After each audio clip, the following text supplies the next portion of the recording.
In Duval County, the outcome of the referendum on a half-cent sales tax for Duval schools could have long-ranging impacts on students, teachers, and parents for years to come. On your sides, David Jones spoke one-on-one with Superintendent Dr. Diana Greene as advocates for the sales tax make one last push before Election Day. We are behind the curve.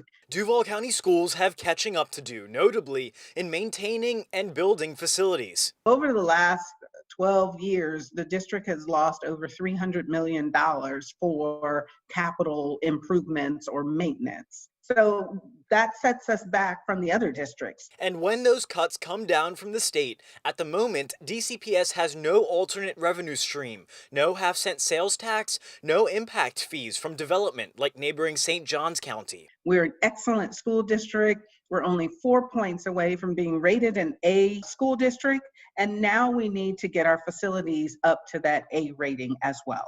And let's clear up a question we get a lot. What happened to the lotto money? Well, the bulk of the money generated by the state lottery goes to Bright Future scholarships, not the districts. We do not receive lottery dollars like we used to in the past, and even when we did receive them, it's for operation use, not for capital. The latest polling done by UNF shows 69% of Duval County voters supporting the referendum, 28% opposing. We've posted the full interview with Dr. Greene on the First Coast News YouTube page. In Jacksonville, David Jones, First Coast News, on your side.